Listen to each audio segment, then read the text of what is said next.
there, server from 17 once again. This is Burg Session 3 of Dark Souls PvP.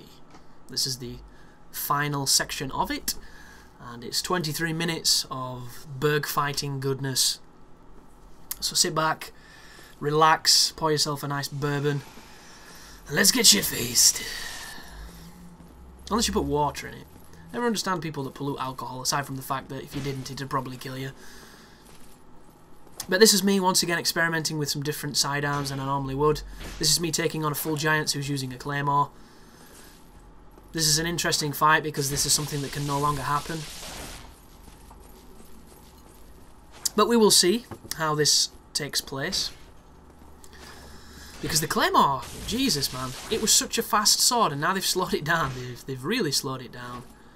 And I didn't really have too much of a problem with it. Don't get me wrong, it was faster than pretty much every other sword of its kind, which I can understand them changing the speed of it purely because the other swords got neglected because of this reason. But I don't know, I was always okay with the claymore. I never went, oh, bloody claymore, when I died, because it was always generally something else that got to me. For instance, Wrath of God, which I mentioned on the last video, where I just don't understand how they can slow the swing speed of the claymore down and leave Wrath of God exactly as it is, because to me that's just madness.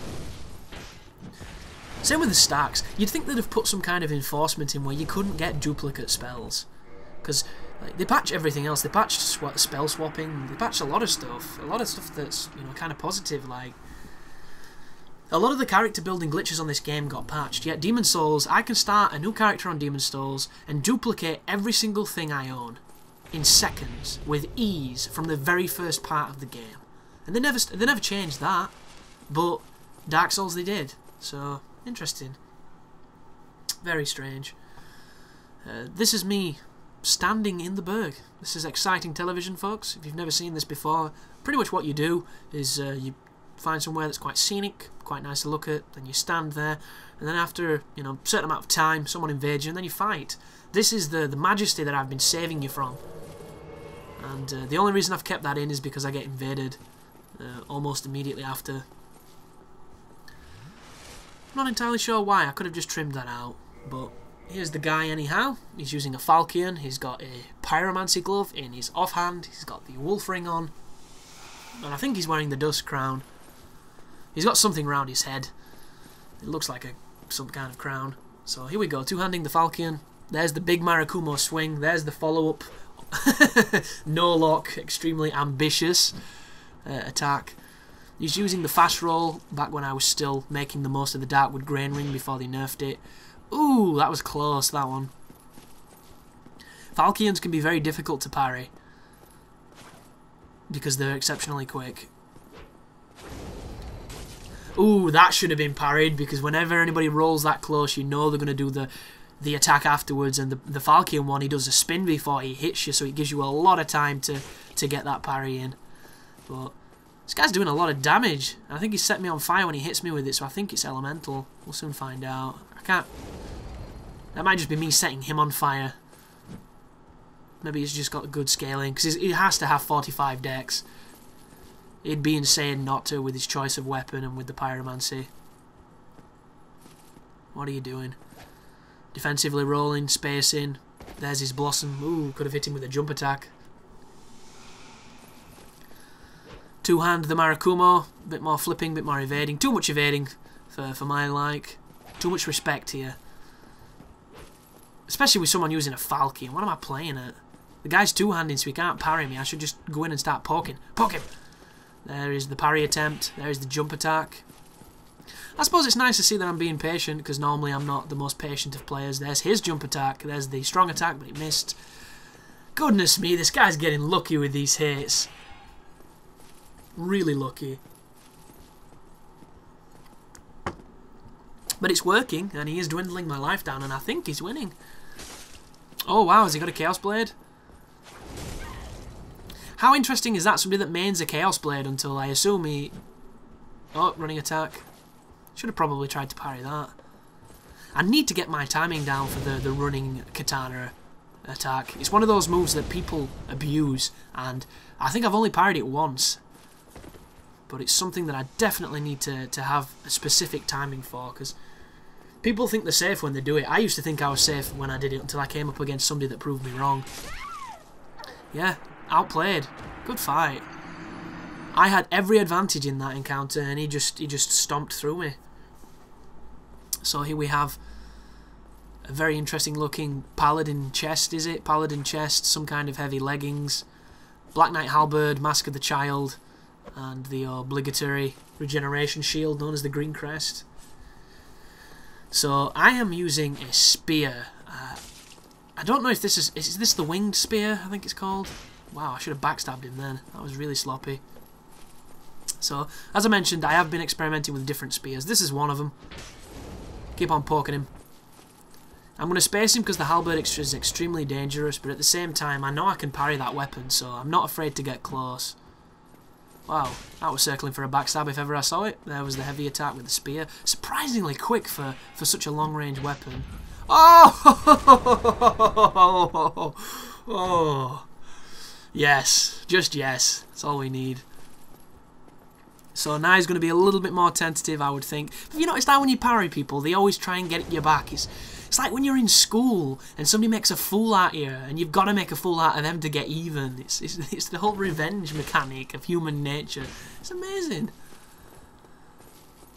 Like, this guy did not wing a single parry. As soon as I hit him with it, boom, parry fever. Which I don't mind, because when somebody starts winging parries, you just backstab them. Just punish them for being sloppy. But this guy's also going to be really defensive with his attacks, because when you get parried, you definitely feel it. You feel it to your ego more than anything else, because you start to second guess yourself. But I am looking forward to getting back in the Burg, because it's been a long time since I've hosted, and I miss fighting Angel Creator. And I'm interested to see what his new builds are going to be, because he's going to have all the new DLC stuff. But very defensive fight. The guy's afraid, and he's got a lot of reason to be, but at the same time, you're not going to win by playing the way he's playing, because he's not hitting me, and that's the thing. If he was playing defensively, spacing, and hitting me, it would be perfect, but he wasn't, so unfortunately, he dies. This is a guy using a heater shield. He's put a gold pine resin on, I think that's a boulder side sword. Yeah, it's a boulder.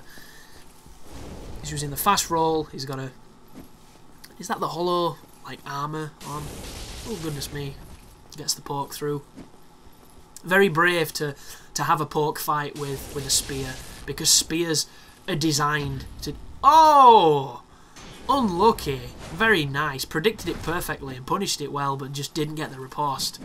Went in for the running parry. Very interesting. Should have backstabbed him then, but didn't. Keeping him space. He's got the pyromancy glove. Whenever anybody brings a pyromancy out, I try to pyromancy them first. It's kind of, you know, fuck me and I'll fuck you back. Just like in the back of the old sex mags. I'm using a Lucerne for some insane reason. I'm not entirely sure why, because look at that shit, man. I kicked him, I go for the follow-up, but the bloody thing's so slow, he manages to iframe through it. Oh, very nice. Does the 2-hit combo and then follows it up with the renowned poke. There's the combustion. Didn't quite catch me clean, but it still scraped me and broke my guard. Take that Lucerne off. Bloody you. Oh, no. Shit. I hate when that happens. There is the heavy attack. He went to parry it. I go in. Oh, wow. I don't know if that was a dead angle or phantom range or what. It was just insanity. He goes for the kick. This is close. This is coming down to the wire, this one. Goes for the parry. Misses. Go for the... You'll notice I'm doing the safe pokes now. I'm doing the bitch pokes.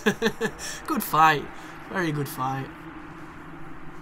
Well played, too, because spears... God... I felt dirty using them, but at the same time I was quite happy to be using something I'd never fought with. And a guy sends me a message basically calling me a bitch, and I get his frustration. The irony is, this is the first time I've ever used a spear, and this is the last time I'll probably ever use them, purely because they're too good, and they force you to play a specific way, because you can't get close and start swinging like you would a sword, because people just backstab you, because it misses, the recovery, there's a lot of issues with it. This guy's winging some freehand pyromancers. Unfortunately, he lands after the roll very close to the backstab. It's like Black Sabbath's backstab. couple more pyromancies. He's got the poison resin on. I believe they'll be poison arrows. Yes, they are. Don't get the poison arrow thing. I understand it, I just don't get it. Playing aggressive with the Falcon, which is nice to see. He's also wearing the... Oh! This is the guy! This is the guy. Because he complimented the pickaxe I used. But the only time I use it, I get parried because it's such a long swing. And it was a pretty damn tasty parry. And I do like the pickaxe, but I think the only real way to make that weapon useful is a buff. And if you buff it, and you horn it, and you use the Leo ring, you're pretty much ripping off Barn Easy's setup, and I'm not the biggest fan of ripping off setups. I want to try and find unique ones, or try and at least experiment with different ones. That was a brilliant prediction, but for some reason lag is a liar. There's a quick combustion on his shield. He took it well. He did not take that well though. Runs in, gets another cheeky poke, parries again, but misses the riposte. Like, this guy's a good player. And I wish I'd have fought him with different equipment. I really do. I wish he'd have run into me when I was packing a rapier or a katana or even anything really. Like, this character's currently going on a bit of an odyssey using the giant blacksmith hammer, and it's a very difficult weapon to use because you've pretty much only got 2 attacks. Because every other attack are just not worth using really. And if you miss, you're in trouble.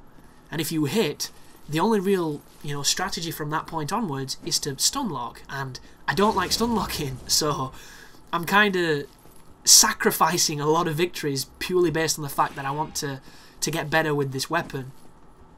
And I don't mind at all really, but I know when I upload it that there's going to be people who don't understand why I'm not following up on these attacks. And it's going to lead to, conversations that last forever, and 6 months down the line when somebody's leaving the same comment that was left on the first day, it can get kind of frustrating. But this is a dude, a lot of gargoyle helms today. Wow, turned his back mid-fight. I could have easily backstabbed him then. And I don't have the sound on when I play a lot in the Burg, mainly because I'm generally listening to something or watching something and it's quite late at night, so I didn't hear the invader sound. And I'll tell you something, guys, you're going to be seeing some Spec Ops The Line videos, and I did I think the first 2 chapters without sound. That was a mistake, because your ears are so important when you play some games. Some games that aren't too difficult, you can compensate and do okay and what have you, but on full-bar difficulty, Spec Ops turns into a different game, because the enemies kill you really quickly. And don't get me wrong, you're still playing the same, you're still being defensive, you're still, popping out, shooting people in the head, but if you're within, like, 2 to 5 meters of an enemy, he can one-shot you if you're unlucky. It only happened to me, I think, once, but it really made me second-guess myself, and not having the volume, I couldn't hear when the enemies were spawning, I couldn't hear what my team was saying, and I hate putting subtitles on because I hate reading things as they're being said. It just put it in a really interesting situation. But I do think it makes you sharper, because when you can't hear the sound, I do think your eyes compensate, as I land a very nice parry there. It was kind of predictable because this guy had been, safely using the R1 quite frequently. But a couple of pyromancies. He's obviously somebody who's interested in getting better at the game, and he's here to fight his game, which is always fun. Wings a parry himself, goes for the heavy attack, catches me too. Another pyromancy, another long attack. Tried to punish him with the rolling attack of the spear, but it's pretty trashy. Close, very close. Both on low life, both trying to use our range. I get a nice clean hit on him there. Ooh, very close. And he knows his life is low, so as much as he wants to be aggressive, this is one of those things where you're kind of on the razor's edge. Throws a pyromancy, backs himself into the corner that you get stuck in. Gets out of it though, luckily enough. Another pyromancy. I don't know if that was offhand or just a bad lock-on. I think it's lock-on. And unfortunately they are the what I like to call baby fireballs, because they don't leave the lava. That one that I threw left lava. And he's using all his spells before he dies, just with the hope of perhaps getting that one bit of damage or that lucky hit that gets him the win. Unfortunately, I have patience when it comes to things like that, so I'm just going to let him do it, let him waste his casts, and as soon as he commits to something, yeah, an interesting fight. This guy's got an interesting setup. He's got the golem axe, he's got the golem leggings, I believe, and were wearing the same helmet, so he's a fashion thief. Well, let's see what he does. Shield in the offhand, special attack on the Golemax. Well, the problem with this is if he keeps using that special attack, I can punish this guy to high heaven, but I don't know. There's a very strange thing about me, guys, when it comes to a fight. I like a fight to be interesting. Doesn't matter if you're better than me, doesn't matter if you're worse than me, I like an interesting fight, and it's my downfall. It's the Vegeta complex. I like to beat people at the best, and I like the challenge of it, so don't get me wrong, I would not have let Cell absorb the androids because it was a big mistake, but at the same time, I can kind of understand the pride aspect of Vegeta wanting to prove his power. And to bring it back to Dark Souls, the reason I don't like stun locking is one of those reasons, because I've got this neurosis of mine, and I had it when I used to play Yu-Gi-Oh! Because when I was younger, I had a deck, and I was pretty good. It were really big in my school. Everybody played it in certain years, and we got really competitive with it, and I was the best, essentially. I was one of the best in the school, because I had pretty good strategies, I had a solid deck, and, you know, I'm a competitive guy, I don't like losing, so I always play to win. Ooh, that was close. Should have been a parry as well on my part, I think. Maybe I was a little bit soon. But what would happen is if I started beating somebody and they had no monsters on the field where you can pretty much attack them directly and you can end the fight very quickly, I wouldn't do it. I would just end my turn. I would just keep stacking up on cards, I would just keep, you know, building contingencies, but I'd end my turn and I would allow them to get soldiers back out on the field. I would allow them to summon monsters. I would allow them to build some kind of defense before I essentially brought it crumbling back down. And I don't know how I didn't lose, because giving your opponent any kind of chance is giving them an opportunity to beat you. But I must have either been lucky or just very well prepared that it never bit me in the arse. And I used to do it a lot. Like, I would use an enemy that had 200 attack points to attack the life points directly, when I had maybe something with 4,000 next to it. Yeah, I used to be I mean, my friends probably thought it was torture and thought I was being a bastard, but it's just because I didn't want to whitewash them. I wanted it to be a duel, as they call it. And it's a mentality that's carried across into a lot of things. It doesn't carry into everything. Like Call of Duty, if I'm up against people that, you know, have just touched the pad and are holding the analogs wrong and don't realise you can run and turn and things, I'm not going to give them any chance. For whatever reason, when I play Call of Duty, I want to shoot people, I want to get a lot of kills, I want to get a lot of points, that's it. I don't really care. But on other things, I would say probably things that I take pride in, I'm a different player completely. What the fuck is happening here, by the way? I don't get what's happening. Very strange. We're just flipping around and the guy's not engaging. What's he doing? This is a duel. Come on, bro. Come at me, bro. Is he going for the backstab? Because he's circling, but he's not even backstabbing. I'm not in... What is this? Are you practicing your evading? Goes for a parry, gets... Oh, he's low level. I think he's a low-level griefer. Yeah, this is somebody who starts a new character, uses his knowledge of the game to get the best equipment he can, fully upgrades a pyromancy flame, because it's easy to do if you know how to farm souls and you don't have to be a high level to do it. And then he goes and invades people who have just started the game in the fucking starting gear, and he hits them with all the hit points in a single combustion, and the person who dies wonders what the hell just happened and probably never plays Dark Souls again. So, thank you very much, you're a wanker. And if you're not, and if you've just got a really low level build, then, you know, level up. Stop PvPing so low. Ooh, this is an interesting one. This guy's wearing Havel's stuff. Sexy Havel gear. And he's bowing. Right. So I've probably already bowed. That's the reason why I'm not exchanging bows, because I've actually got to the point now where one bow is enough. We've bowed, we've showed respect, it's time to fight. There goes another invasion coming our way. Hopefully he's not a dick. We'll soon find out. No, he's not a dick. And this guy's using the... Is it procrastination or... I can't remember the name of that one. Oh wow, I think he wants to fight the other invader. Is this how this is working? Go on, dickhead, me, fight me! Am I going to let them have the fun? I believe I am. So anybody who doesn't think I'm a nice guy, there you go. I'm letting them fight. Which I would actually prefer if I fought one and then I fought the other. That's not to say that I'm confident that I'm going to beat everyone. It's just I like fighting. That's why I play the game. If I wanted to watch, I'd go on Twitch and watch some of those guys. But it's all good. We've got a couple of trades happening there.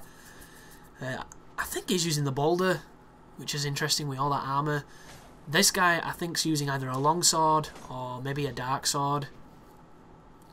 And he's at a massive disadvantage because his poke is nowhere near the range of the boulders. But there's a jump attack. There's the punish on the poke. 331 damage. Goodness me. It's so safe. And there's a part of me that really hates those people that do that. But at the same time, it's the best move that that sword has. So why would they not use it? But Havel guy beats the skinnier guy. Give him a bow of respect. He uses heal. I get his souls, which is always nice. I like watching the soul numbers go up. And then it's time for me to take on the guy with the boulder sword. And the thing here is, he might have that poke, but my weapon does nothing but poke. So he's at a disadvantage here with this particular setup. And I think I'm using the partisan. So if anybody just thinks I'm using a spear, I'm using all the spears with the looks of this, because this is definitely different to the winged one. And I believe that this has the art. I don't know, actually. Partisan's picture's a bit fatter, I think. I can't tell. No, this is the partisan. That attack, I hate that attack. It is so slow. God, it's the worst. Look at him. I wonder if he's wearing the Leo, because he's... I don't think the Leo works when you kick them. I think it only works when they're going to do an attack. Because the counter damage on it is really, really strange. But look at him. Spacing, poke. Spacing, poke. He'll even do the first poke to lure you in so he can stack a second poke behind it. There's a little bit of stun locking, but it did no damage because, you know, it's not a very strong weapon. I'm looking for the parry. Is that a sunlight spear? I believe that's a sunlight spear. So that guy has at least 50 faith, I think, to use that spell. I could be wrong. Ooh, he's weak to fire. Goodness me. And he's got a nice medium roll going. Or fat roll, or... You see, look, I want it. There's a partial. I want that parry. There's the kick. There's the punish after the kick. There's the double jumping attack. Goodness me, 466. He lost that, definitely. There's the running thrust. But considering he's wearing so much armour, he's attacking. He's not defending. And I'll fight anybody who attacks, because they're the people I enjoy fighting. But that is the end of my third session in the Burg. It's not quite up to date yet, guys. I've got quite a lot more coming, so look forward to that, and look forward to the stuff that's up to date. So thank you for watching, and you take care now.